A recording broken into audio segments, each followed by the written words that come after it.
नमस्कार दोस्तों, स्वागत है अपने YouTube channel top trending GK में। दोस्तों अपन जो railway exam 2024-25 special general science का एनसीईआरटी बेस्ट फैक्ट और एग्जाम्पलर के क्वेश्चन सहित कंसेप्ट क्लियर कर रहे थे, उसमें से अब तक आपका 12 वीडियो कंप्लीट हो चुके हैं।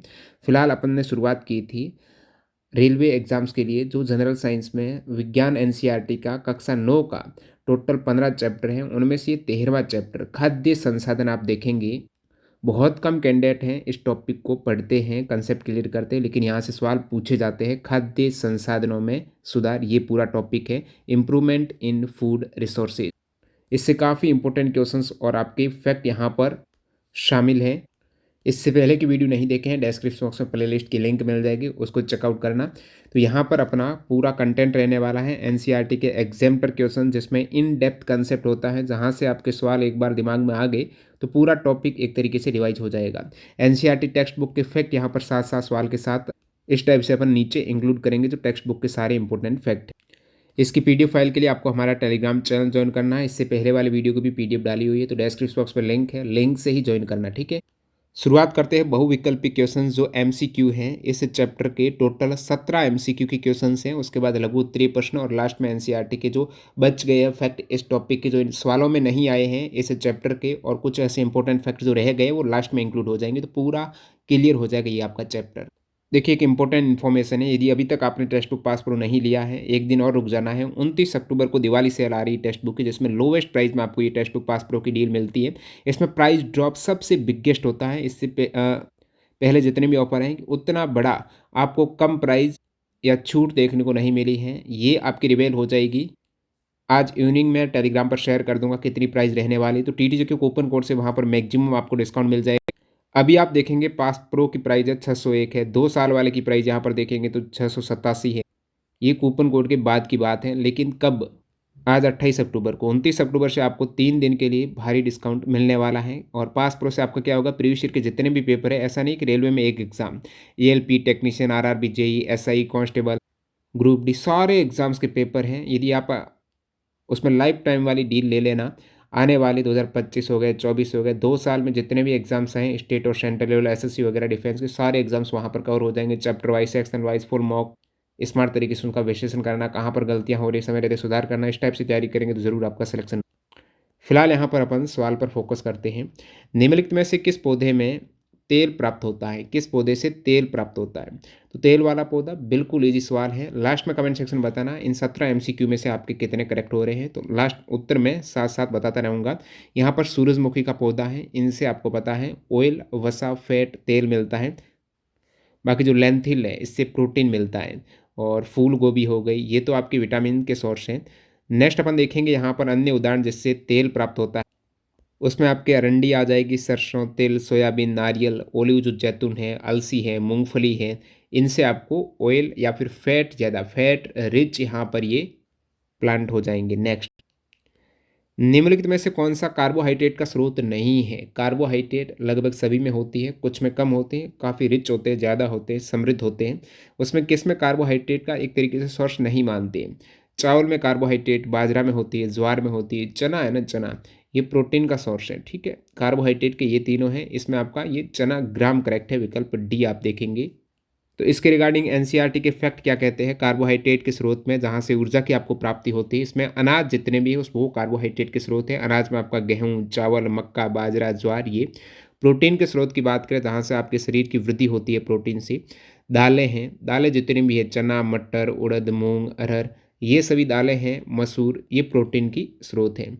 फैट, वसा, जो तेल वाले बीज हैं वो फैट, वसा के स्रोत है। उसमें आपके तेल के स्रोत एक तरीके से जितने भी है, सोयाबीन, मूंगफली, तिल, अरंड, सरसों, अलसी, सूरजमुखी, ये सभी फैट के सोर्स हैं।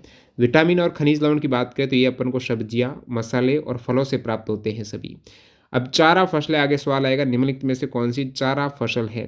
तो चारा में आपके एक वर्षिम नाम आता है, जई अथवा सूडान घास, ये चारा की फसलें हैं। वर्षिम, बरसीम कहो, वर्षिम कहो, सूडान घास है, ये पशुधन के चारे के रूप में काम में ली जाती है। अगला सवाल, निम्नलिखित में से गलत कथन चुनिए। इसमें से गलत स्टेटमेंट कौन सा? श्वेत क्रांति का अर्थ दुग्ध उत्पादन, सभी को पता है। श्वेत क्रांति दुग्ध उत्पादन। नीली क्रांति मत्स्य उत्पादन से। पर्यावरणीय गुणवत्ता के साथ समझौता किए बिना खाद्य उत्पादन में वृद्धि संधारणीय कृषि कहलाती है।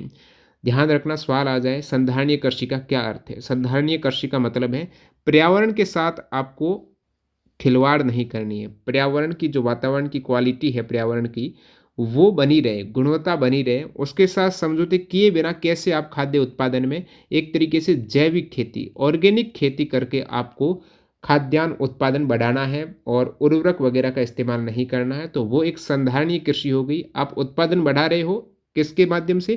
पर्यावरण को बिना नुकसान पहुंचाए जैविक खेती के माध्यम से, तो ये करेक्ट है। उपरोक्त में से कोई नहीं हो जाएगा, मतलब ये सभी स्टेटमेंट सही दे रखे हैं।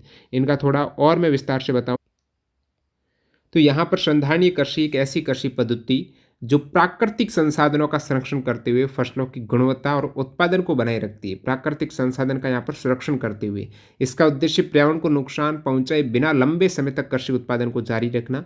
इसमें आपकी जैविक खाद है, फसल चक्र को काम में लिया जाता है, यानी एक साल में एक से ज़्यादा टाइप के अलग अलग स्पीसीज़ की फसलें बोई जाती हैं।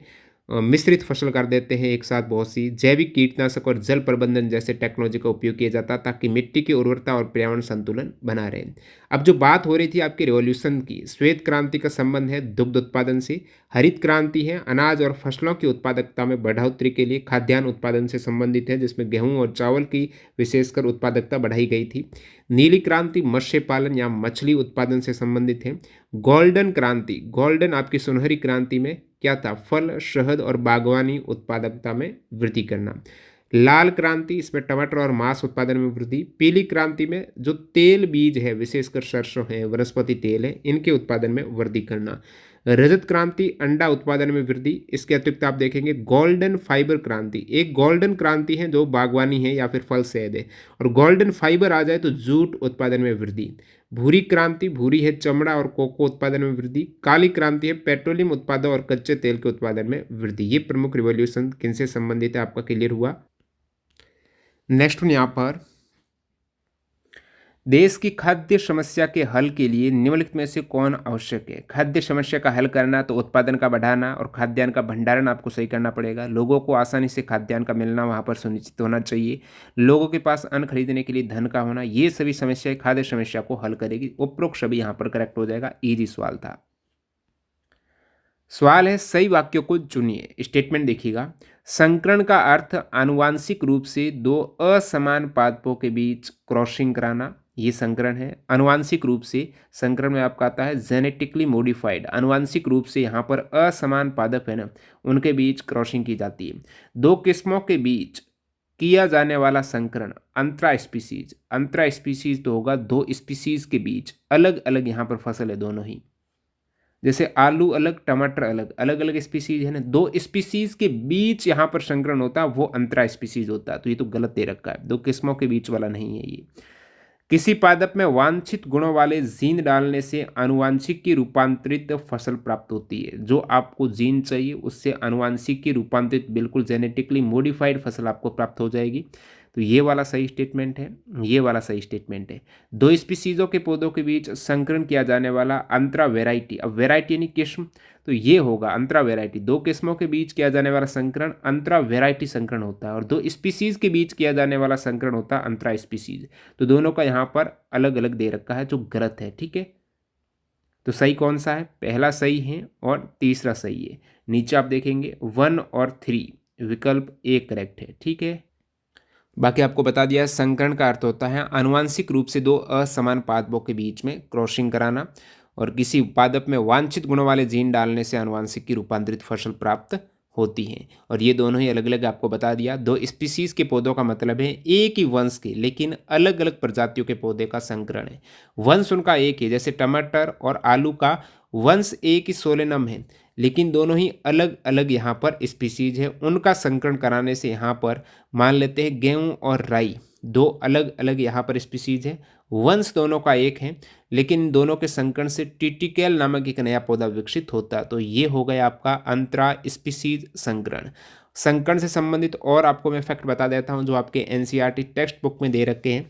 संकरण हाइब्रिडाइजेशन एक वैज्ञानिक विधि है जिसमें दो अलग अलग पौधे या प्रजातियों के गुणों को मिलाने के लिए उनके बीच प्रजनन कराया जाता है। इसका उद्देश्य नई फसल में माता पिता पौधों के ऐच्छिक गुणों का समावेश करना होता है ताकि उस नई फसल में उच्च उत्पादन क्षमता हो, रोग प्रतिरोधकता ज़्यादा हो, मौसम की प्रतिकूलता का सामना करने की क्षमता हो, बेहतर गुणवत्ता वाले गुण विकसित हो। तो संकरण के माध्यम से बनाई गई पौधे की नई किस्म को हाइब्रिड संकर कहते हैं।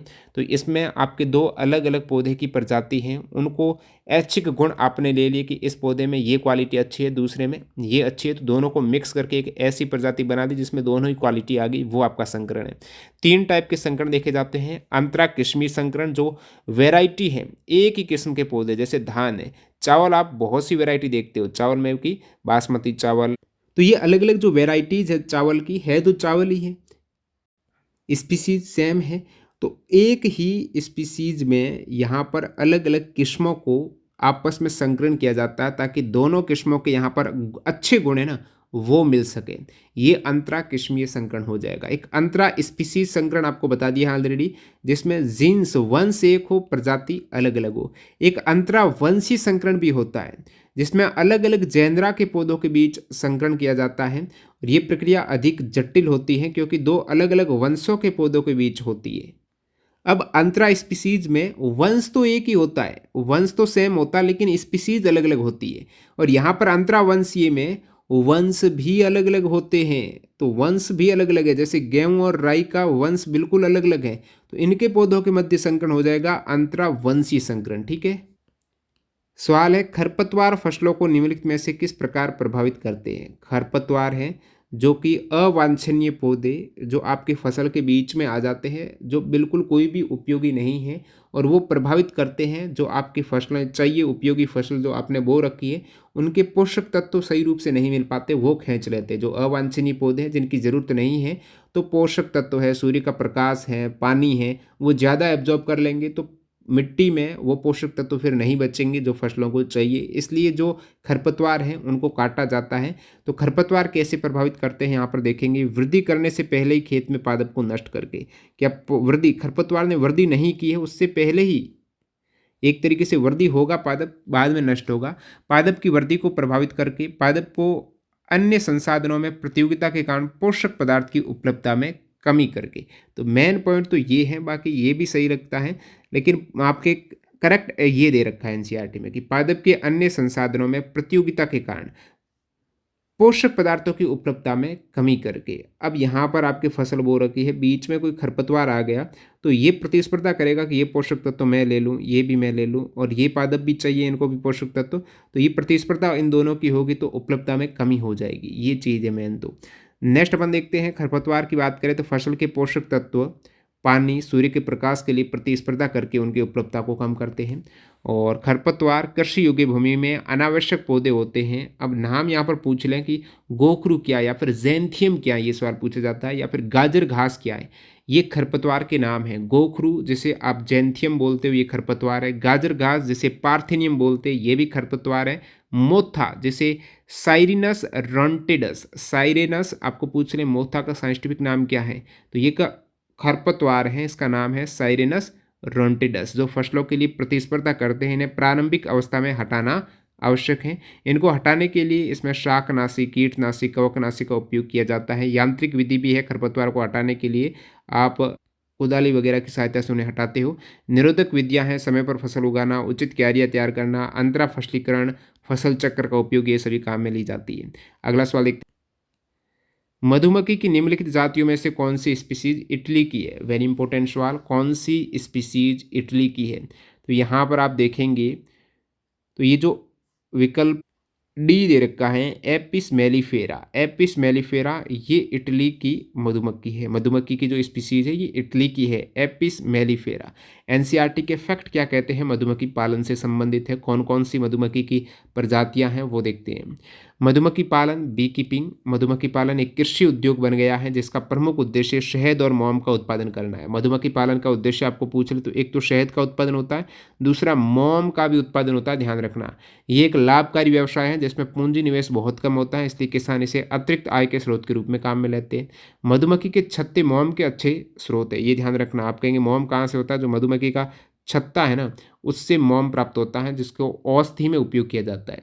व्यावसायिक मधु उत्पादन के लिए देसी प्रजातियां, अब जो व्यावसायिक आपको मधु उत्पादन करना है, शहद का उत्पादन करना है, उसको व्यावसायिक तौर पर यानी बेचना है, तो कौन कौन सी देशी प्रजातियां आती है, नाम यहाँ पर देखिएगा। सामान्य भारतीय मक्खी, इसका नाम है एपिस सेरना इंडिका। सामान्य भारतीय मक्खी है ये, एपिस सेरना इंडिका। आपको पूछ लें जो मधुमक्खी में सामान्य भारतीय मधुमक्खी कौन सी, तो वो है एपिस सेरना, ठीक है, एपिस सेरना। शेल मक्खी है एपिस डोर्सेटा। लिटिल मक्खी है एपिस फ्लोरी। इटली मक्खी का नाम है एपिस मेलिफेरा। और सबसे अधिक मधु उत्पादन में काम में आने वाली, व्यावसायिक मधु उत्पादन में सबसे अधिक प्रयुक्त होती है ये इटली मक्खी। इसलिए जो आपका इटली मक्खी का सवाल आया, क्योंकि इससे सबसे ज़्यादा शहद उत्पादित होता है। एपिस मेलिफेरा इसका नाम है। आगे एक सवाल आएगा, इटली मक्खी की विशेषताएं बतानी है। इटली मक्खी की ये विशेषता है, एक तो मधु एकत्र करने की उच्च कैपेसिटी इसकी, कम डंक मारती है, डंक बहुत कम मारती, तो अच्छा है ना। निर्धारित छत्ते में लंबे समय तक रहती है, उस छत्ते में बनी रहती है। तीव्रता से प्रजनन करती है, उसकी संख्या बढ़ती है तेजी से, तो आपको यही संख्या ही तो चाहिए और ज़्यादा छत्तों के लिए, तो ये सभी काम आते हैं इटली मक्खी की विशेषताएं। एक टर्म आता है मधुवाटिका। मधुवाटिका यानी व्यावसायिक मधु उत्पादन के लिए मधुवाटिका या मधुमक्खी फार्म बनाए जाते हैं। मधुमक्खी फार्म, मधुवाटिका, जहाँ पर मधुमक्खियों का पालन होता है। मधुमक्खियाँ फूलों से मकरंद और पराग एकत्र करती है। अगला सवाल, खाद के बारे में आपको मेन्योर के बारे में सही स्टेटमेंट चुनना है। खाद है एक उर्वरक होती है, खाद आपकी देशी जैविक होती है। तो खाद में जैव पदार्थों की मात्रा अधिक होती है और पोषक पदार्थों की मात्रा कम होती है। सही स्टेटमेंट आपको चुनना है, एक से ज़्यादा सही स्टेटमेंट हो सकते हैं। बिल्कुल, खाद में कार्बनिक पदार्थ, जैव पदार्थ ज़्यादा होते हैं, पोषक पदार्थ अपेक्षाकृत कार्बनिक पदार्थ से कम होते हैं। ये रेतीली मृदा में जल धारण क्षमता को बढ़ाती है। यदि खाद डाली हुई है तो रेतीली मृदा में जल धारण की क्षमता बढ़ जाएगी, ठीक है। ये चिकनी मृदा से अतिरिक्त जल को बाहर निकालने में सहायता करती है। इसका अत्यधिक उपयोग पर्यावरण को प्रदूषित करता है क्योंकि ये जंतु के उत्सर्जित अपशिष्ट से बनी है। पर्यावरण का प्रदूषण नहीं करता, ध्यान रखना खाद का, तो ये गलत स्टेटमेंट है। यहाँ पर ये तीनों ही स्टेटमेंट सही लग रहे हैं, लेकिन इसमें भी कुछ विरोधाभास है। जैसे एनसीईआरटी की आप टेक्स्ट बुक देखेंगे ना, उसमें ये पॉइंट दे रखा है कि ये चिकनी मृदा से जल को बाहर निकालने में सहायता करती है, ये दे रखा है, अतिरिक्त नहीं दे रखा है। जल जो चिकनी मृदा में अतिरिक्त यानी एक्स्ट्रा जल है उसी को तो बाहर निकालेगी। रेतीली मृदा में जल धारण बढ़ा देगी और जो चिकनी मिट्टी है जहाँ पर ज़्यादा जल हो गया उसको बाहर निकालेगी। ये दोनों ही दे रखे हैं खाद के बारे में। लेकिन जब आप एग्जाम्पटर में देखेंगे तो केवल इन दोनों को सही माना है, इन दोनों को गलत माना है। एक्चुअली ये तीनों ही सही होने चाहिए। अब ध्यान रखना, फिर यहाँ पर को कहीं और भी मैंने सर्च किया तो ये भी स्टेटमेंट गलत मांगा गया है। चिकनी मृदा में भी ये जल को बाहर नहीं निकालती, एक तरीके से जल में एब्जॉर्प्शन कैपेसिटी बनाती है। जब आप और सोर्सेज से देखेंगे तो ये स्टेटमेंट गलत माना गया है। तो कहने का मतलब ये दोनों सही हैं। विकल्प बी 1 और 2 करेक्ट है। खाद मुख्यतः जैविक पदार्थों से बनी है, जैसे कि पौधे, जानवरों के अवशेष हैं, यही तो जैविक पदार्थ हैं। और जैविक पदार्थ धीरे धीरे मिट्टी में मिलकर पोषक तत्व बनाते हैं, तो जैविक पदार्थ पोषक तत्वों में कन्वर्ट होने में थोड़ा टाइम लगता है। खाद मिट्टी की संरचना में सुधार करती है, मिट्टी का स्ट्रक्चर है वो चेंज करती है, जिसमें सरंध्रता या फिर मिट्टी में जो रंध्र होते हैं, हॉल होते हैं, वो बढ़ जाते हैं और हॉल बढ़ने के कारण वो ज़्यादा पानी को सोखेंगे, एब्जॉर्ब करेंगे, रोकेंगे। रेतीली मिट्टी के लिए विशेष रूप से फायदेमंद है, जो पानी को जल्दी सोख लेती है। और ये दोनों गलत हैं। खाद चिकनी मिट्टी से अतिरिक्त जल को निकालने में मदद नहीं करती है। खाद मुख्य जैविक पदार्थों से बनी है, इसका अत्यधिक उपयोग पर्यावरण को प्रदूषित नहीं करता है, ये होना चाहिए। अब खाद में आपको बता दिया कार्बनिक पदार्थ अधिक होते हैं और बाकी यहाँ पर पोषक पदार्थ मिट्टी को कम प्रदान करती है और उर्वरता तो मिट्टी की बढ़ाएगी है। खाद का निर्माण कैसे होता है? जंतुओं के अपशिष्ट और पौधों के कचरे के अपघटन से खाद तैयार की जाती है, जो मिट्टी को पोषक तत्वों और कार्बनिक पदार्थों से समृद्ध बनाती है। कार्बनिक पदार्थ रेतीली मिट्टी में पानी को रोकने की क्षमता बढ़ाते हैं और ये कार्बनिक पदार्थ रेतीली मिट्टी में पानी को रोकते हैं। और साथ ही साथ एनसीईआरटी में ये फैक्ट दे रखा है कि चिकनी मिट्टी में पानी को निकालने में मदद मिलती है, लेकिन फिर एग्जाम्पलर में इसको रॉन्ग कर दिया है। खाद में जैविक कचरे का उपयोग होता है, जिससे रासायनिक उर्वरकों की आवश्यकता कम हो जाती है। खाद के प्रकार में 2 टाइप की खाद देखने को मिलती है। एक तो आपकी कंपोस्ट खाद, जिसे वर्मी कंपोस्ट भी कह सकते हो, एक हरी खाद होती है। अब यहाँ पर आगे एक सवाल आएगा, कंपोस्ट और वर्मी कंपोस्ट में क्या अंतर है? अब कंपोस्ट खाद में तो उसमें सारे कृषि अपशिष्ट आ जाएंगे, गोबर है, सब्जियों के छिलके हैं, घरेलू कचरा है, इनको आपने गड्ढों में डाल दिया, विलगित किया गया, यानी ये एकत्र कर दिया, तो ये आपकी कंपोस्ट खाद है। लेकिन इसके अंदर जब केंचुआ डाल देंगे, इस कंपोस्ट खाद में केंचुआ डालेंगे, तो इसका अपघटन कर देगी, खाद को और बेहतर क्वालिटी की बनाएगा। ये भी खाद अच्छी है, लेकिन सबसे अच्छी आपको इससे रिजल्ट प्राप्त करना, तो उसमें केंचुआ का डालना पड़ेगा। केंचुआ उस खाद में बहुत छोटे-छोटे कण में विघटित कर देगा, जो ज़्यादा आप उपयोग में ले सकेंगे उसको। तो केंचुआ द्वारा अपघटित ये जो कंपोस्ट है, उसे वर्मी कंपोस्ट कहा जाता है। बाकी जितने भी पेड़-पौधों के अपशिष्ट हैं, गोबर हैं, पशु-पक्षियों के अपशिष्ट हैं, इनका और घरेलू कचरा मिलकर ये सभी तो आपके कंपोस्ट खाद बनाते हैं, लेकिन जब केंचुए के द्वारा उस खाद का विघटन किया जाता है, तो वो वर्मी कंपोस्ट बन जाती है। एक हरी खाद भी आती है। हरी खाद का मतलब है कि फसल से पहले कुछ पौधे, जैसे कि आपने मूंग है, ग्वार है, इनकी खेती की है। अब मूंग ग्वार को आपने उनकी फली ले ली है, लेकिन जब उनका बाकी हिस्सा रह जाता है, तो उस पे हल चलाकर मिट्टी में मिला दिया जाता है, तो ये मिट्टी की एक तरीके से नाइट्रोजन और फास्फोरस का स्तर बढ़ाते हैं। तो यहाँ पर फसल को ही काम में लिया जा रहा है खाद के रूप में, वो है हरी खाद आप कहेंगे। नेक्स्ट, पशुपालन निम्नलिखित उद्देश्यों में से किसके लिए किया जाता है? पशुपालन क्यों करते हैं? दुग्ध उत्पादन के लिए करते हैं, कृषि कार्य के लिए करते हैं, मांस उत्पादन के लिए भी करते हैं, अंडा उत्पादन में नहीं करते हैं। इसके लिए कुक्कुट पालन होता है, ठीक है, मुर्गी पालन आप कहेंगे। तो 1, 2, 3 ये तीनों ही स्टेटमेंट करेक्ट हैं। पशुपालन की बात करें, और बाकी अंडे और कुक्कुट मांस के उत्पादन के लिए मुर्गी पालन किया जाता है। निम्नलिखित में से कौन कौन से पशु भारतीय हैं? इनमें से भारतीय पशु आपको बताना है। एक गाय है, एक भैंस है। तो यहाँ पर भारतीय पशु की बात करें, गाय है बॉस इंडिकस, ये आपकी गाय है, देसी गाय।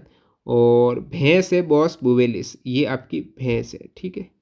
तो कौन से पशु भारतीय हैं? ये पालतू पशु है, बॉश इंडिकस और बॉश बुबेलस। एक गाय, एक भैंस। 1 और 3 करेक्ट है। 1 और 3 विकल्प एक करेक्ट है। अब एनसीईआरटी के फैक्ट देखते हैं पशुपालन। पशुपालन का उद्देश्य है दूध उत्पादन, कृषि कार्यों में विशेषकर। मुख्य पालतू पशुओं की प्रजातियां कौन सी? जो पालतू पशु हैं उनकी प्रजातियों में आपकी गाय में आ जाएगा बॉश इंडिकस, भैंस में आ जाएगा बॉस बुवेलिश, ये चीज़ है। दूध देने वाली मादाओं को दुधारू पशु कहा जाता है। अब देखिए, दुधारू पशुओं में एक पीरियड होता है जिसे कहा जाता है दुग्ध श्रवण पीरियड, यानी लैक्टेशन पीरियड, दुग्ध श्रवण पीरियड। एक पशु कितने समय तक दूध देता है? जैसे गाय के केस में वो 9 से 10 मंथ दूध देती है, तो वो उनका दुग्ध श्रवण पीरियड है। जब से गाय अपने बछड़े को जन्म देती है, उसके बाद से वो दूध देना स्टार्ट करेगी, और कितने समय तक दूध देती है वही उनका दुग्ध श्रवण काल है। उस समय को कहते हैं जब एक मादा पशु जैसे गाय या भैंस अपने बच्चे को दूध पिलाने के लिए दूध उत्पादन करती है। ये काल पशु के बच्चे के जन्म के बाद शुरू होता है और तब तक चलता है जब तक मादा पशु का दूध देना जारी रहता है। ये आपकी हो गई गाय में दो टाइप की प्रजा, एक बॉस इंडिकस है और भैंस में बॉस बुवेलिस, जो आपको सवाल पूछा है। अब विदेशी नस्लें, लंबे दुग्ध श्रवण काल के लिए विदेशी नस्लें में जर्सी और ब्राउन स्विच का चयन किया जाता है। तो दूध ज़्यादा चाहिए तो जर्सी गाय है, ब्राउन स्विच है, ये आपकी विदेशी नस्ल है। और गाय की देशी नस्लों में आपके आ जाएंगे जिसमें सूर्य केतु नाड़ी होती है, देशी नस्ल में, विदेशी में नहीं होती है। और जो गाय की देशी नस्लें हैं ना, ध्यान रखना, वो अपने बछड़ों से जो स्नेह करती है ना, उतना विदेशी नस्ल बिल्कुल नहीं करती। आप विदेशी नस्ल की गाय के पास जाएंगे और बछड़ों को पीटेंगे ना, उस गाय के कोई फर्क नहीं पड़ेगा, और जो देशी नस्ल की गाय आपके पीछे भागेगी वो। तो यहाँ पर देशी नस्ल की गाय में आप देखेंगे एक तरीके से साहिवाल, रेड सिंधी, गिर, थार पारकार, कांकरेज, जर्सी नहीं है देसी की, कांची, मेषाणा, कर्नाटकी, ये सभी देशी नस्लें हैं। जर्सी विदेशी है, होलिस्टिक जर्सी। संकरण की बात करें, अब गायों में क्या किया गया, देसी नस्ल है, दूध कम देती है लेकिन क्वालिटी का देती है। विदेशी नस्ल है, दूध ज़्यादा देती है, तो इनका संकरण करा दिया। यदि विदेशी और देशी नस्लों का संकरण किया जाए तो संतति में दोनों गुण हो जाएंगी, रोग प्रतिरोधक क्षमता बढ़ेगी, लंबा दुग्ध श्रवण काल होगा। तो ये चीज़ें हैं। पशु आहार में, पशु आहार इन गायों के लिए, भैंसों के लिए कौन सा आहार दिया जाए? उसमें एक तो मोटा चारा दिया जाता है जिसमें फाइबर ज़्यादा होते हैं, रुक्षांश ज़्यादा होते हैं, और एक सांद्र दिया जाता है जिसमें रेशे कम और पोषक तत्व अधिक होते हैं। एक में तो रेशे ज़्यादा होते हैं, एक में पोषक तत्व ज़्यादा होते हैं। दो टाइप के यहाँ पर आहार है वो आवश्यक है। दूध देने वाले पशुओं के आहार की दो प्रकार की आवश्यकता है, एक स्वास्थ्य बनाए रखने के लिए, एक दूध उत्पादन करने के लिए। पशुओं में भी यहाँ पर रोग हो जाते हैं। परजीवी में एक बाह्य परजीवी होता है जो त्वचा पर अटैक करता है, एक अंत परजीवी होता है जो आंत और यकृत को प्रभावित करता है। विदेशी नस्ल का आपको पूछा कौन सी है? विदेशी नस्ल में आपकी जर्सी है, ब्राउन स्विच है, ये आपके विदेशी नस्ल है। जो जर्सी है नस्ल है, ये आपके फ्रांस की नस्ल है एक तरीके से, इसका ओरिजिन फ्रांस है। ब्राउन स्विच है, ये आपके स्विट्जरलैंड की है। तो 2 और 3 जहाँ पर दे रखा है, 2 और 3 विकल्प बी में दे रखा, तो ये करेक्ट है। मुर्गी पालन निम्नलिखित में से किसकी वृद्धि के लिए किया जाता है? मुर्गी पालन सभी को पता है, जो पोल्ट्री फार्मिंग है, इसका उद्देश्य एक तो आपका अंडा उत्पादन है, दूसरे यहाँ पर चिकन मांस, दो प्रमुख हैं, 1 और 3 आप देखेंगे विकल्प ए में करेक्ट है। अब यहाँ पर मुर्गी पालन से संबंधित एनसीईआरटी के कुछ फैक्ट आपको बता दूं। कुक्कुट पालन आप कहेंगे इसे, अंडे और कुक्कुट मांस के उत्पादन के लिए मुर्गी पालन किया जाता है। अब ध्यान रखना, अंडे के लिए मुर्गी काम आती है लेयर मुर्गी, क्योंकि मुर्गी उत्पादन एक तो अंडे के लिए, दूसरा मांस के लिए, चिकन के लिए। तो अंडे के लिए जो मुर्गी काम में आती है उसका नाम है लेयर मुर्गी, और मांस के लिए जो मुर्गी है ना उसका नाम है ब्रोलर मुर्गी। ये अलग अलग टाइप की मुर्गियां हैं। ब्रोलर मुर्गी मांस के लिए पाली जाती हैं और अंडे के लिए लेयर मुर्गी, ठीक है। तो कुक्कुट आहार में मुर्गियों के आहार में विटामिन ए और विटामिन के की मात्रा का अधिक ध्यान दिया जाता है। ए और के ज़्यादा होना चाहिए कुक्कुट आहार में, ठीक है। अब आगे आपको सवाल पूछा है कि मुर्गियों में कौन सा रोगजनक हो जाता है। रोगजनक में आपका विषाणु, जीवाणु, कवक है। ये सभी मुर्गियों में हो जाते हैं, सभी इनसे रोग पैदा करते हैं, विषाणु, जीवाणु और कवक से उपरोक्त सभी करेक्ट है। अगला देखते हैं, निम्नलिखित में से कौन सी मछली जल की सतह से भोजन प्राप्त करती है। अब जल के सतह से करती है या फिर निचले हिस्से से, मध्य से करती है, कहाँ से कोई मछली अपना भोजन प्राप्त करती है। तो यदि सभी मछलियों को, ऐसी मछलियों को एक साथ रख दिया जाए, कोई मछली ऊपर से करती है सतह से, कोई सबसे नीचे से करती है अधोस्थल, कोई बीच से करती है, तो उनके मध्य कंपटीशन कम रहेगा भोजन प्राप्त करने का, और ज़्यादा मछलियों का वहाँ आप संवर्धन कर पाएंगे। तो ये चीज़ रहती है मिक्स करने का। तो कौन सी मछली जल की सतह से करती है? तो सतह से करने वाले इनमें से विकल्प डी कटला करेक्ट है। ये जो मछली जल की सतह ऊपर से अपना भोजन प्राप्त करती है। अब फैक्ट देख लेते हैं मछली संवर्धन का, जिसमें अपन बात कर रहे हैं मिश्रित मछली संवर्धन। अब मिश्रित मछली संवर्धन का मतलब यही हुआ है कि अलग अलग मछलियाँ जो अपने भोजन प्राप्त करने का उनका अलग अलग मेथड है, उनको एक साथ अपन कहीं पर संवर्धित की जाए, कल्चर किया जाए उनका। इस प्रक्रिया में विभिन्न प्रजातियों की मछलियाँ एक साथ पाली जाती है, जैसे कटला, रोही, मृगल, कॉमन कार्प और ग्रास कार्प, इनको एक साथ पाल दिया तो अलग अलग ये आहार ग्रहण करने की विधि रहेगी, जिससे प्रतिस्पर्धा कम होगी। कटला की बात करें तो जल की सतह से, कटला ऊपर से, कटला है ना, ये जल की सतह से भोजन प्राप्त करती है ऊपर से। रोहू है तालाब के मध्य क्षेत्र से, रोहू बीच में रहती है। रोहू कहाँ? बीच में रहती है। कटला बिल्कुल ऊपर आप रखेंगे तभी कट होगा वो, तो कटला ऊपर से, रोहू बीच से। मृगल आप रोएंगे कब? जब बीच में रह जाएंगे, दोनों ही किनारों के आप बीच में आ गए तो आप रोएंगे ना, तो रोहू मध्य, तालाब के मध्य क्षेत्र से। मृगल, मृगल और कॉमन कार्प ये तालाब की तली से, बिल्कुल कॉमन कार्प और मृगल। आप तालाब की तली में चले जाएंगे तो आप मर जाएंगे, तो मृगल और कॉमन कार्प है तालाब की तली से। ग्रास कार्प ये खरपतवार खाएगी, तालाब में जो खरपतवार है उसको खा जाएगी, ग्रास खा जाएगी। तो ये रहती हैं अलग अलग भोजन प्राप्त करने के इनका मेथड। नेक्स्ट यहाँ पर जो आपको सवाल पूछा है कि पशुपालन में निम्नलिखित में से किसका वैज्ञानिक प्रबंधन किया जाता है। वैज्ञानिक प्रबंधन किसका किया जाता है? इनमें से पशुपालन में पशु प्रजनन का किया जाता है, पशुधन का किया जाता है, पशुओं का पालन पोषण। तो 1, 3, 4 ये करेक्ट है, 1, 3, 4 विकल्प डी। नेक्स्ट देखते हैं यहाँ पर पशुपालन में वैज्ञानिक प्रबंधन की बात करें तो पशु प्रजनन, इसमें वांछनीय लक्षणों वाले पशुओं का चयन और संकरण शामिल है। पशुधन, इसमें कृषि पशुओं जैसे कि मवेशी, भेड़, बकरी, सुअर, मुर्गी का देखभाल प्रबंधन। पालन पोषण तो मांस, दूध, अंडे और ऊन जैसे विभिन्न उद्देश्यों के लिए पशुओं का पालन करते हैं। नेक्स्ट अपन देखते हैं यहाँ पर 16वां प्रश्न, निम्नलिखित में से, ये बहुत इंपॉर्टेंट सवाल है, निम्नलिखित में से कौन सा पोषक उर्वरकों में उपलब्ध नहीं होता है? कौन सा पोषक उर्वरकों में? उर्वरक जो होती है केमिकल, एक तरीके जो फर्टिलाइजर काम आती है, उस पर आप जो लाएंगे ना बोरी, तो उस पर NPK लिखा होता है, यानी उस पर एक तो नाइट्रोजन है, एक फॉस्फोरस है, एक आपका पोटेशियम है। ये तीन चीज़ उसमें होती है, नाइट्रोजन, फॉस्फोरस, पोटेशियम। आयरन नहीं होता उसमें, उर्वरक में आयरन नहीं होता, नाइट्रोजन, पोटेशियम और फॉस्फोरस। विकल्प सी करेक्ट है कि आयरन नहीं है। अब उर्वरक की बात करें, ये व्यावसायिक रूप से तैयार पादप पोषक हैं। नाइट्रोजन, फास्फोरस और पोटेशियम प्रदान करता है पौधे की अच्छी कायिक वृद्धि के लिए। लगातार उर्वरक का उपयोग करेंगे तो मिट्टी की उर्वरता है वो घट जाएगी, क्योंकि कार्बनिक पदार्थों की पुनः पूर्ति नहीं होगी। जो अपन देशी खाद काम में लेते हैं उसमें कार्बनिक पदार्थ ज़्यादा होते हैं, पोषक थोड़े कम होते हैं, तो कार्बनिक पदार्थों की पुनः प्राप्ति जरूरी है। और क्योंकि जो उर्वरक का यदि जहाँ पर छोटे छोटे सूक्ष्म जीव वगैरह उनको ग्रहण करेंगे, अन्य पशु है, तो वो एक तरीके से असर उनमें उल्टा पड़ेगा, बीमार हो जाएंगे, मर सकते हैं।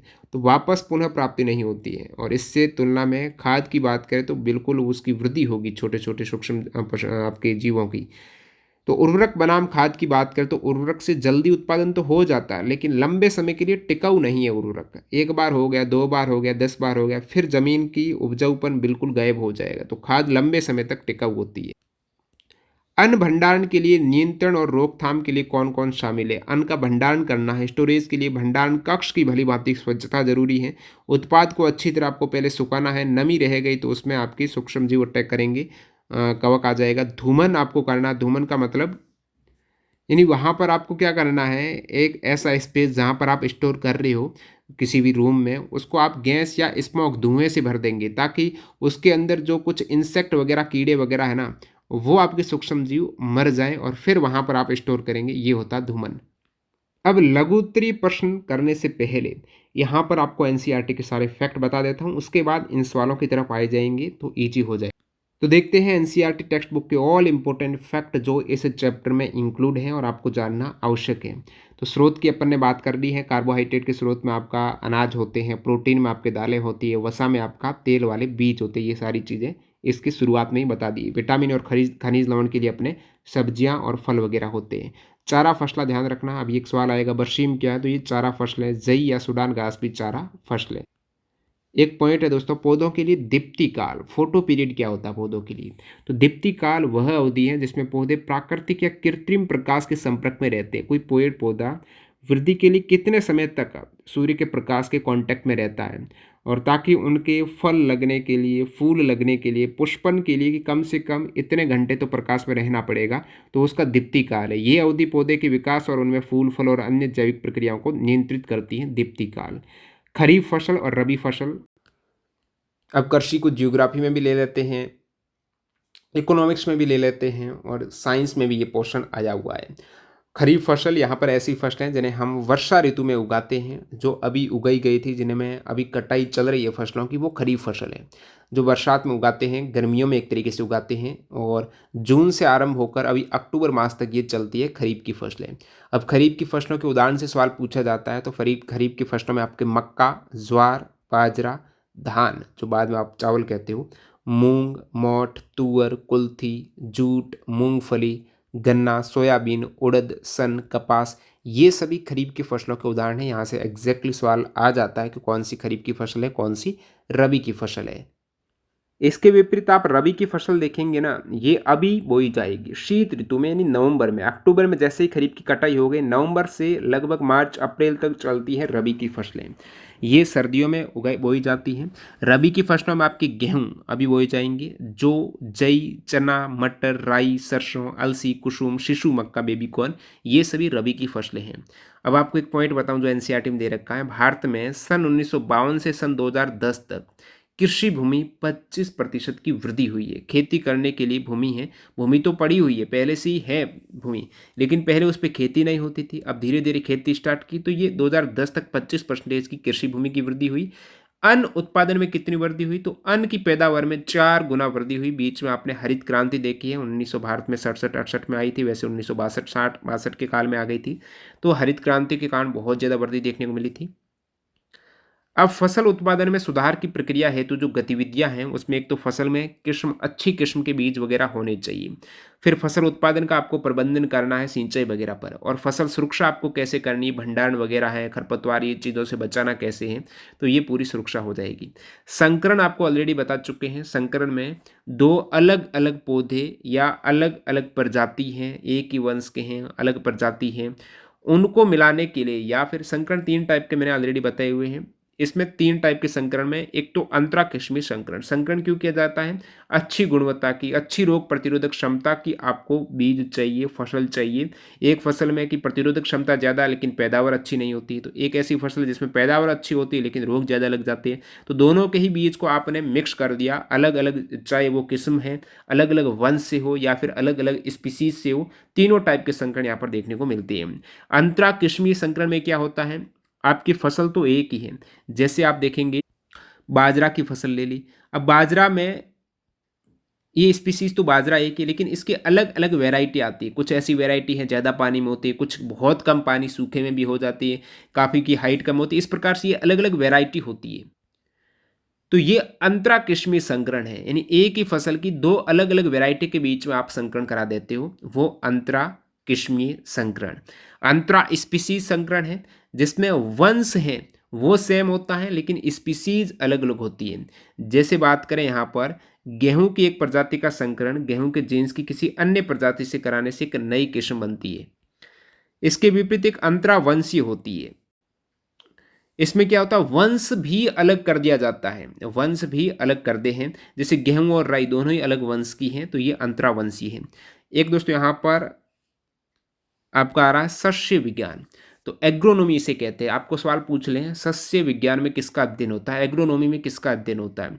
एग्रो यानी एग्रीकल्चर है, सस्य विज्ञान यानी कृषि विज्ञान की एक शाखा, जिसमें फसलों के उत्पादन और उनकी प्रभावी प्रबंधन तकनीकी, यानी फसलों का उत्पादन और किस प्रकार से उसको मैनेज करना है, वो टेक्नोलॉजी का अध्ययन सस्य विज्ञान है। इसका उद्देश्य फसल की पैदावार, गुणवत्ता और उत्पादकता में सुधार करना। पैदावार अच्छी हो, क्वालिटी अच्छी हो और उत्पादकता ज़्यादा हो फसल। तो ये सभी फसलों से संबंधित उत्पादकता, क्वालिटी बढ़ाना, गुणवत्ता बढ़ाना, उत्पादकता बढ़ाना, ये सस्य विज्ञान में इसका अध्ययन किया जाता है।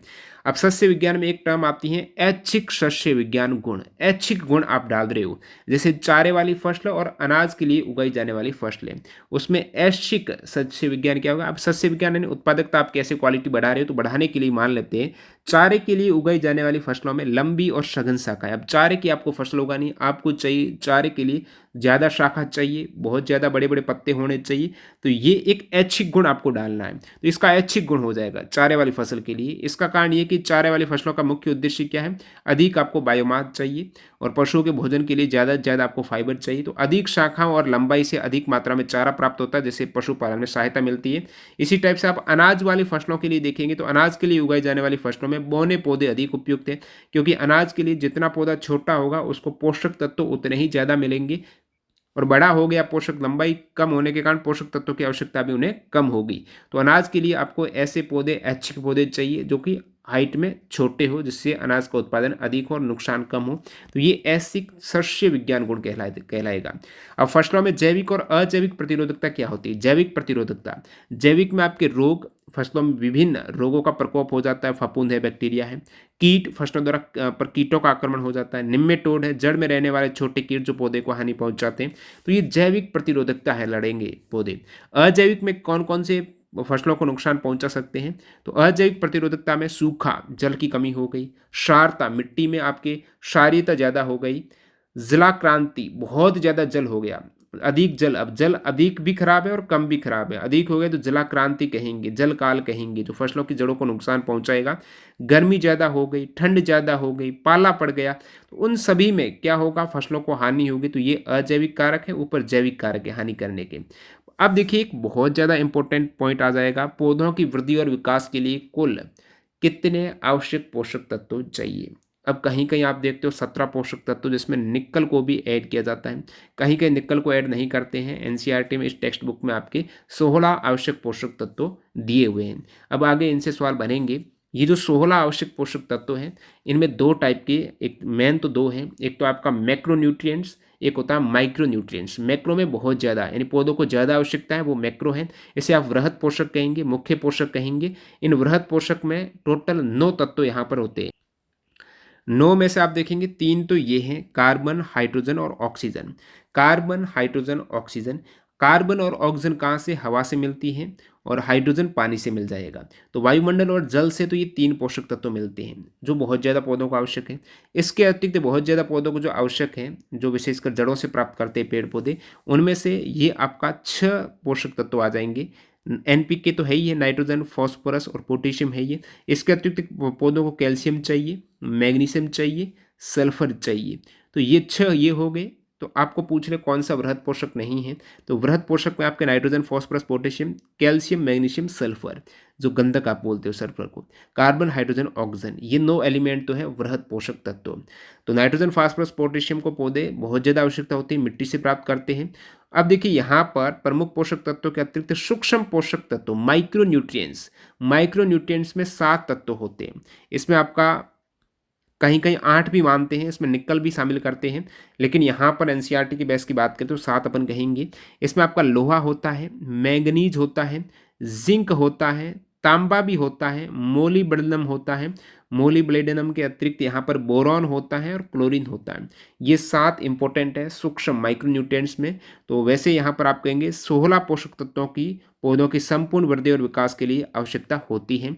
अब इनमें से अलग अलग आप एक तरीके से मुख्य पोषक तत्व हैं या फिर मैक्रोन्यूट्रिएंट्स में भी 2 टाइप के आप मान सकते हो।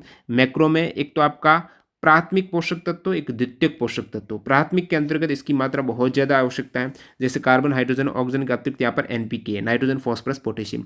ये आप 6 प्राथमिक मान सकते हो, 3 द्वितीयक मान सकते हो, जिसमें कैल्शियम, मैग्नीशियम और सल्फर है। इनकी मात्रा तो ज़्यादा है लेकिन इनसे ज़्यादा नहीं है। सूक्ष्म पोषक तत्व है जो ट्रेस है, मात्रा कम आवश्यकता है, 6 इसमें आ जाएंगे। बोरॉन, क्लोरीन, तांबा, लोहा, मैंगनीज, मोलिब्डेनम और जिंक 7 आ जाएंगी। तो ये आपका सूक्ष्म पोषक तत्व है, टोटल 7। तो इस टाइप से ये मुख्य पोषक तत्व कौन से हैं। अब यहाँ पर आप देखेंगे इनके अलग अलग कार्य। मैक्रो है यानी बहुत ज़्यादा आवश्यकता है। नाइट्रोजन क्या करता है, वृद्धि के लिए, जो प्रोटीन का काम आता है वही यहाँ पर नाइट्रोजन का, पत्तियों की हरी भरी वृद्धि के लिए। फास्फोरस एक तरीके से जड़ों और बीजों के विकास के लिए। पोटेशियम फूल और फलों के निर्माण में पोटेशियम की आवश्यकता है। कैल्शियम कोशिका भित्ति की मजबूती के लिए। मैग्नीशियम क्लोरोफिल के निर्माण के लिए। सल्फर प्रोटीन के निर्माण के लिए। अलग अलग इनका महत्व आपको बता दिया मुख्य पोषक का। सूक्ष्म पोषक की बात करें तो इनमें आपका लोहा क्या काम आता है, एंजाइमों के निर्माण में। मैंगनीज प्रकाश संश्लेषण में। जिंक हार्मोन और एंजाइम की गतिविधि के लिए। तांबा प्रोटीन और एंजाइम के निर्माण में। मोलिब्डेनम नाइट्रोजन चक्रण में। बोरॉन कोशिकाओं की दीवार और बीज अंकुरण में। क्लोरीन पानी की संतुलन बनाए रखने के लिए। ये सारी चीज़ें क्लियर हो गई। खाद का ऑलरेडी इसमें आपको बता चुका हूँ। खाद का निर्माण एक बार दोबारा बता देता हूँ। खाद में आपके कार्बनिक पदार्थों की अधिकता होती है और पोषक अपेक्षाकृत कम होते हैं उर्वरक से, लेकिन कार्बनिक पदार्थ ज़्यादा होते हैं। और यहाँ पर खाद का निर्माण कैसे होते हैं, जंतुओं के अपशिष्ट से, पौधों का कचरा है, उनका अपघटन से खाद तैयार की जाती है, जिसमें कार्बनिक पदार्थ ज़्यादा होते हैं। और रेतीली मिट्टी में पानी को रोकती है खाद, और चिकनी मिट्टी में पानी को निकालती है। जैविक कचरे का इसमें उपयोग किया जाता है, और खाद के उपयोग से रासायनिक उर्वरक की आवश्यकता कम पड़ जाती है। खाद में 2 खाद आपको बताई है, कंपोस्ट और हरी खाद। कंपोस्ट खाद में ये सभी आपके अपशिष्ट आ जाएंगे, और उनमें यदि आप केंचुआ डालकर अपघटन करेंगे तो वो वर्मी कंपोस्ट हो जाएगी। हरी खाद में जितने भी फसलें आपकी बोई रखी हैं, उन फसलों में जो पीछे रह जाता है डंठल वगैरह, उनको काम में लेते हैं फिर हल चलाकर एज ए खाद के रूप में। उर्वरक हैं ये केमिकल युक्त होती हैं, ये चीज़ें आपको क्लियर हैं। अब इसमें एक खेती आती है, कार्बनिक खेती आती है, उनको देखते हैं। कार्बनिक खेती में एक ऐसी पद्धति है जिसमें रासायनिक उर्वरक, कीटनाशक और शाकनाशी का कम या बिल्कुल भी उपयोग नहीं किया जाता है। कीटनाशक हैं तो एक ऑर्गेनिक तरीके से उनमें काम में लेंगे, पेड़ पौधे की पत्तियों वगैरह से। रासायनिक उर्वरक काम बिल्कुल नहीं लेंगे, शाकनाशी काम नहीं लेंगे जो खरपतवार नष्ट करें। इस प्रकार से केमिकल युक्त कोई भी चीज़ काम नहीं लेंगे तो वो कार्बनिक खेती हो जाएगी। इसमें कार्बनिक खाद को काम में लेते हैं, जैसे आपकी केंचो वाली वर्मी कंपोस्ट हो गई। कृषि अपशिष्ट में पुआल, पशुधन का पुनर्चक्रण किया जाता है। नील हरित शैवाल और जैविक उर्वरक का उपयोग किया जाता है। इसमें नीम की पत्ती और हल्दी जैव कीटनाशक के रूप में काम में ली जाती है। कार्बनिक खेती में 3 टाइप की खेती होती है, एक तो मिश्रित खेती, एक अंतर फसलीकरण और एक फसल चक्र। इन तीनों का बहुत ज़्यादा उपयोग किया जाता है। इन तीनों को अपन डिटेल में देखेंगे नीचे, डोंट वरी। तो यहाँ पर इसको तीनों को देखें, जो फसल चक्र आप देखते हैं, उससे पहले यहाँ पर एक टर्म आई एनसीईआरटी में कि खुदे हुए कुएं और नलकूप में क्या अंतर है। खुदे हुए कुएं हैं थोड़े चौड़े होते हैं, इस टाइप से बड़े होंगे।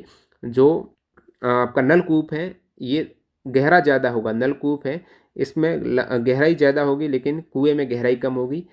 और बात करें, पतले और गहरे होते हैं नलकूप, भूजल तक पहुंचते हैं, हैंडपंप और मोटर से पानी निकालते हैं, लेकिन खुदे हुए कुएं हैं सतही जल का उपयोग निर्भर रहते हैं। अब फसल पैटर्न के यहाँ पर 3 टाइप अपन देखते हैं। एक तो मिश्रित फसल, दूसरी अपन देखते हैं अंतरा फसलीकरण क्या है, तीसरा देखते हैं फसल चक्र। तीनों ही वेरी इंपॉर्टेंट है। मिश्रित फसल की बात करें तो इस पद्धति में एक ही खेत में 2 या 2 से अधिक फसलों को एक साथ उगाया जाता है। 2 फसलों को आपने एक साथ उगा दिया एक ही खेत में, वो मिश्रित फसल है। गेहूं के साथ आपने चना उगा दिया या मूंगफली के साथ आपने सूरजमुखी उगा दी। तो इस पद्धति में एक ही खेत में 2 से अधिक फसलों को एक साथ ही उगा देंगे। इसका लाभ क्या होगा, इस तरीके से खेती करने पर फसलें एक दूसरे के साथ विकसित होती हैं, जिससे फसल के खराब होने पर भी दूसरी फसल, ऐसा नहीं कि आपकी एक ही फसल बोई पूरी की पूरी खराब हो गई। अब 2 फसल बो रखी है, एक खराब हो गई, कोई रोग लग गया, दूसरी वहां पर बच जाएगी, तो किसान को नुकसान नहीं होगा। इसलिए मिश्रित फसल है वो आवश्यक है। मिश्रित फसल के बाद बात करें अंतरा फसलीकरण। अब ये भी एक मिश्रित फसल की तरह ही है अंतराफसलीकरण। इस विधि में एक ही खेत में विभिन्न फसलों को विशेष पंक्तियों में उगाया जाता है। अब मिश्रित में एक साथ मिक्स करके बीजों को बो दिया। अंतराफसलीकरण में क्या किया आपने, अलग अलग रोज बनाई कि यहाँ पर 2 रो में मैंने गेहूं बो दिया, नीचे आपने 2 रो में सरसों बो दी। तो ये अलग अलग आप रो में करते हो, है तो मिक्स है, लेकिन यहाँ पर विभिन्न पंक्तियों में, विशेष पंक्तियों में उन्हें उगाया जाता है। उदाहरण के लिए कुछ पंक्तियों में सोयाबीन और उसके बीच की पंक्तियों में मक्का उगा दिया। अब सोयाबीन, इधर सोयाबीन है, इधर भी सोयाबीन है, बीच में आपने मक्का उगा दिया। तो ये होगी अंतराफसलीकरण, फसल के बीच में दूसरी फसल उगा दी है आपने अलग अलग पंक्तियों में। इसके क्या लाभ होगा, इस पद्धति से पौधों को विभिन्न पोषक तत्व मिलते हैं, क्योंकि हर फसल की पोषण संबंधित आवश्यकता अलग होती है। इसके अलावा इसमें कीट और रोग एक ही फसल में फैलने से बचते हैं, जिससे फसल की सुरक्षा बढ़ती है, दोनों फसलों का उत्पादन बेहतर हो जाता है। अब फसल चक्र की बात करते हैं। अंतराफसलीकरण मिश्रित फसल हो गई, फसल चक्र। फसल चक्र का मतलब ये हुआ कि पूरे साल में आपने 2 से 3 बार अलग अलग फसलें ले ली हैं, अलग अलग टाइप की फसलें, रबी की ले ली, खरीफ की ले ली, वो फसल चक्र है। एक ऐसी योजना है जिसमें खेत में पूर्व निर्धारित कार्यक्रम के अनुसार अलग अलग समय पर विभिन्न फसलों को उगाया जाता है। जैसे पहले गेहूं उगा दिया, फिर उसके बाद कोई दूसरी फसल उगा दी। इस तरीके से फसल की कटाई के बाद अगले फसल के लिए योजना बनाई जाती है। एक फसल काट दी, दूसरी फसल की योजना बनाएंगे। इससे भूमि का उपजाऊपन, जैसे कि एक बार आपने जीरा बो दिया, अब नेक्स्ट टाइम आप क्या करेंगे, आपने वहाँ पर ग्वार हो गया, जो फलीयुक्त पौधे बो दिए, तो राइजोबियम के द्वारा मूंगफली आपने बो दी, तो उसका उपजाऊपन बढ़ जाएगा। तो यहाँ पर उपजाऊपन फसलों का बढ़ जाता है। ठीक है, किसान एक वर्ष में 2 या 3 फसलें उगा सकते हैं, जिससे अधिकतम उत्पादन प्राप्त होता है। ये नमी और सिंचाई की उपलब्धता पर भी निर्भर करती है। तो ये फसल चक्कर है, एक वर्ष में अलग अलग फसलों को उगाना। अब फसल सुरक्षा प्रबंधन की महत्वपूर्ण बिंदु की बात करें तो खरपतवार में अपन ने देखा है, खरपतवार जो एक तरीके से अनैच्छिक पौधे आ जाते हैं बीच में, जिसमें आपने देखा गोखरू जो जैंथियम है, गाजर घास जो पार्थेनियम है, मोथा जो साइरेनस रोंटेडस है। इनके मध्य ये प्रतिस्पर्धा का काम करते हैं, फसलों में से पोषक तत्व छीनने का काम करेंगे, प्रतिस्पर्धा करेंगे कि ये पोषक तत्व मैं लूंगा। इनके नियंत्रण की विद्या आपने देखी है। आपको खरपतवारों को हटाने के लिए यांत्रिक साधनों का उपयोग कर सकते हैं, पीड़कनाशी का उपयोग कर सकते हैं, ये सारी चीज़ें। अब कृषि उत्पादों के भंडारण में हानि के कारक देखते हैं। अब भंडारण करते हैं आप अनाज का, तो उसमें जैविक कारक जो नुकसान पहुंचाते हैं, उसमें कीट है, फफूंद है, कवक है, चिंचड़ी जो मच्छर है, जीवाणु, ये नुकसान पहुंचाते हैं। अजैविक कारक में कौन नुकसान पहुंचाते हैं, भंडारण स्थान पर उपयुक्त नमी का अभाव, तापमान का अभाव, ये सारी चीज़ें हैं। अब बात करते हैं पशुपालन, मुर्गी पालन, मधुमक्खी पालन की। फिर आपका कुछ और सवाल रह जाएंगे, वो क्लियर करेंगे। पशुपालन, पशुधन के प्रबंधन को पशुपालन कहते हैं। इसके अंतर्गत बहुत से कार्य हैं। पशुपालन में भोजन देना, प्रजनन, रोगों पर नियंत्रण करना। अब यहाँ पर इंपॉर्टेंट पॉइंट है पोषक तत्वों की प्रतिशतता। जैसे बात करें परसेंटेज में है, दूध है ना, गाय का दूध, इसमें फैट कितनी होती है, 3.60% फैट होती है। जो भी आप दूध का पोर्शन लेंगे, जितना भी दूध लिया उसमें 3.60% फैट है, 4% प्रोटीन है, उसमें ध्यान रखना। शुगर कितनी है, 4.5 शुगर है, और खनिज 0.7 है। बाकी जल है, मैक्सिमम पोर्शन दूध, अंडा, मांस, मछली, जल सबसे अधिक है। दूध में लगभग 87% जल है, ध्यान रखिएगा। अब दूध से विटामिन कौन से मिलते हैं, अब विटामिन जल में घुलनशील, वसा में घुलनशील दोनों, जैसे B1, B2, B12, ये बी विटामिन मिलता है। डी मिलता है, आप कहेंगे डी तो सूर्य के प्रकाश से मिलता है। सूर्य के प्रकाश में कोई विटामिन डी नहीं होता है। आपके शरीर में ही वो विटामिन, सूर्य की प्रकाश की किरणें आएगी ना, फिर रिएक्शन से आपके शरीर में ही ऑलरेडी चीज़ें पड़ी हुई है, वहीं से विटामिन डी में वो कन्वर्ट होगी। तो उस कन्वर्ट करने के लिए एज ए उत्प्रेरक का काम कर रहा सूर्य का प्रकाश। अब विटामिन ई हो गया, ये सारे दूध से मिलते हैं। और ध्यान रखना, इनका पोर्शन ध्यान रखिएगा, प्रोटीन 4% होता है, शुगर ज़्यादा होती है प्रोटीन से दूध से। अंडे में बात करें तो अंडे में फैट देखिएगा, वसा 12%, प्रोटीन अंडे में 13%, शुगर नहीं होती, खनिज 1% और जल होता है 74। अंडे में विटामिन डी और B2 होता है। मांस में बात करें 3.60% फैट है, 21% प्रोटीन है। मांस में प्रोटीन बहुत ज़्यादा, और जल 74%। मांस में भी B2 और B12। अब B12 विटामिन है, वो बहुत आवश्यक है अपने शरीर के लिए, जो विशेषकर नॉन वेज से B12 ज़्यादा मिलता है। वेज में आपके दूध से B12 मिल जाएगा, दही से मिल जाएगा। इसके अतिरिक्त फर्मेंटेड फूड है, उनसे आपका B12 मिलता है। बाकी पालक से भी मिलता है, चुकंदर से भी मिलता है। अब मछली की बात करें तो मछली से 2.5% वसा है, प्रोटीन 19%, मछली में भी प्रोटीन अच्छा खासा, खनिज 1.3, 77% जल है। मछली से क्या है, नियासिन मिलता है, डी मिलता है, विटामिन ए मिलता है। तो ये पोषक तत्वों की प्रतिशतता आपके लिए आवश्यक है जानना।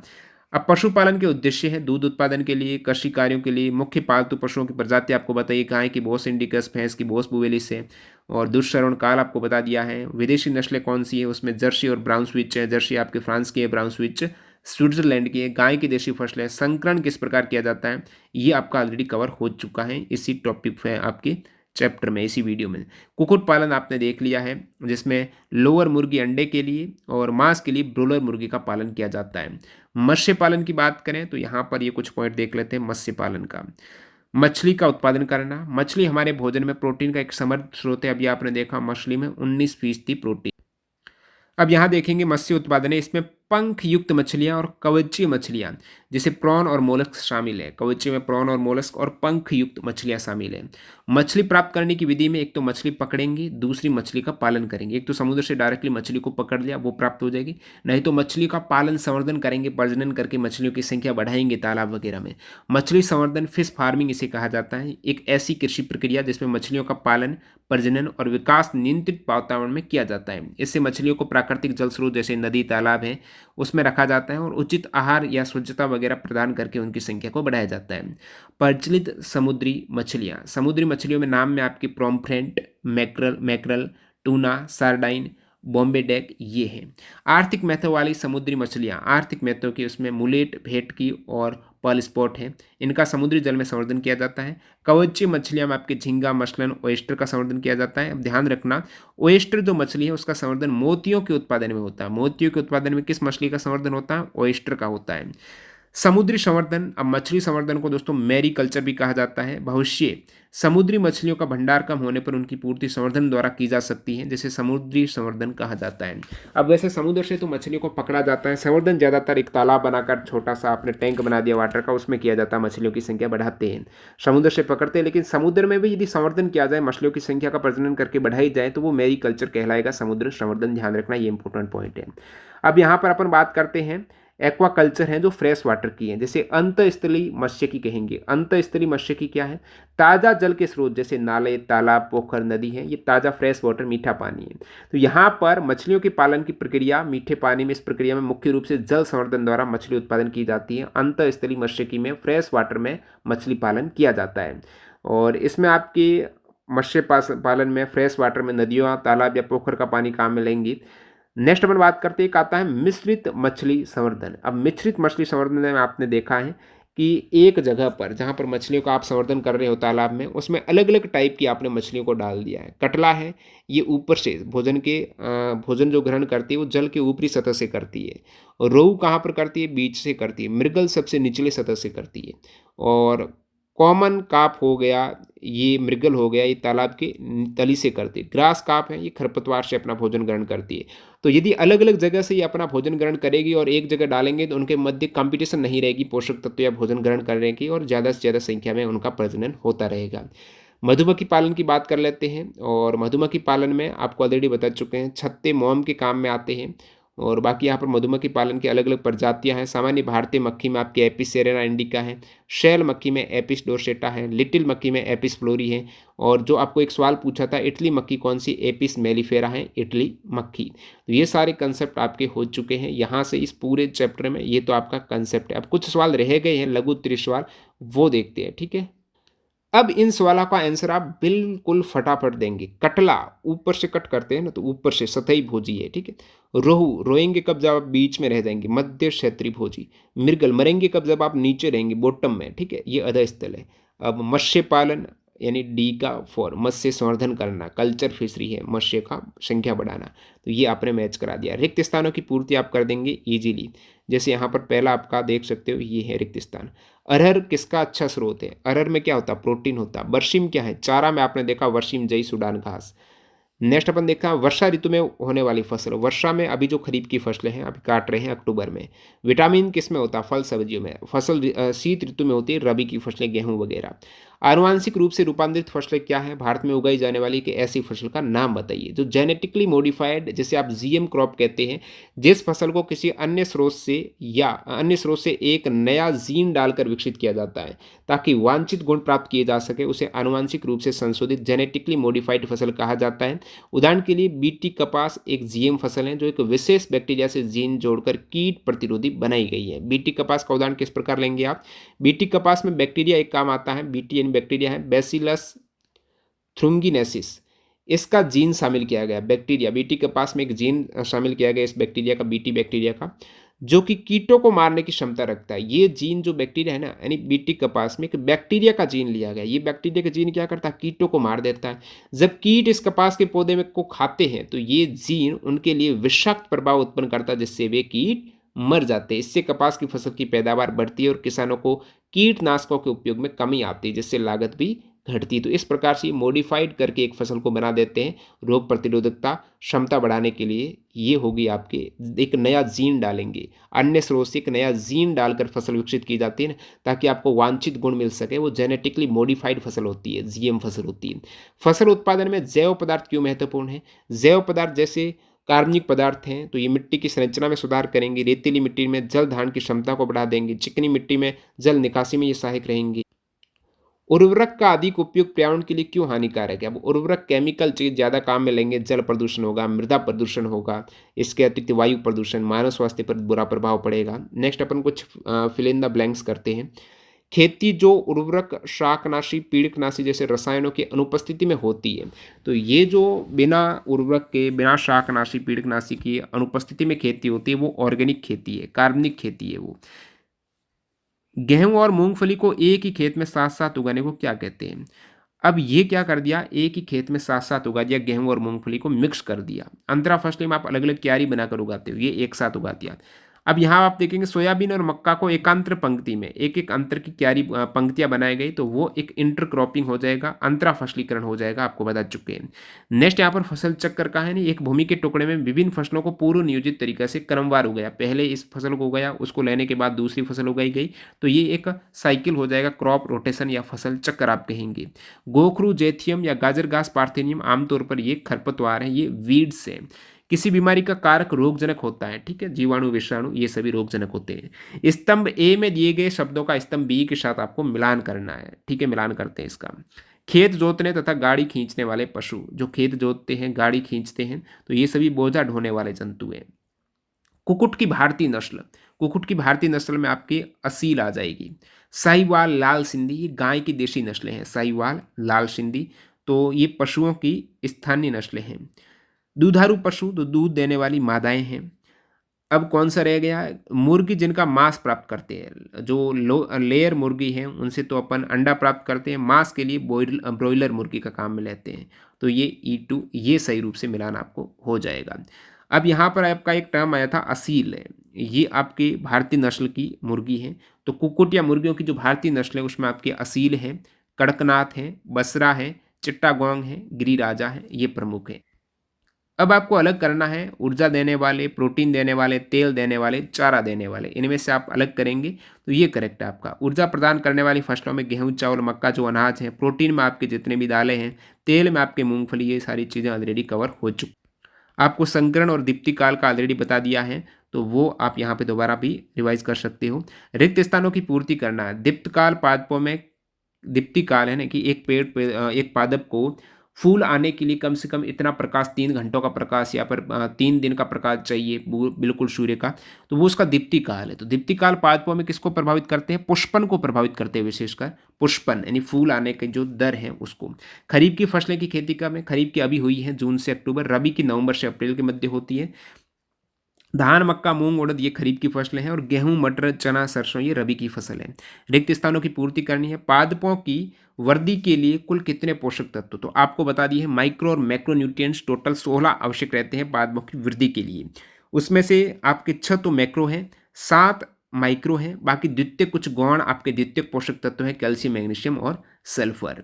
नेक्स्ट अपन देखते हैं पादपों को वायु से प्राप्त होते हैं, हवा से कार्बन प्राप्त होता है और ऑक्सीजन प्राप्त होती है। पादपों को किसकी आपूर्ति जल से होती है, हाइड्रोजन की आपूर्ति जल से होती है।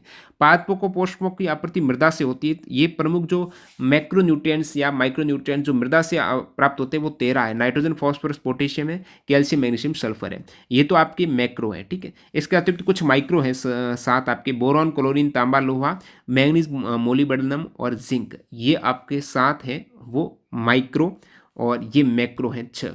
तो टोटल आपके 13 यहाँ पर पोषक की आवश्यकता होती है।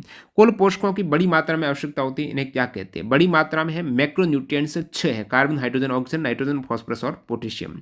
नेक्स्ट है कुल पोषकों की अल्प मात्रा में आवश्यकता होती है, तो माइक्रोन्यूट्रिएंट्स टोटल 7 हैं, बोरॉन, क्लोरीन, तांबा, लोहा, मैग्नीज, मोलिब्डेनम और जिंक।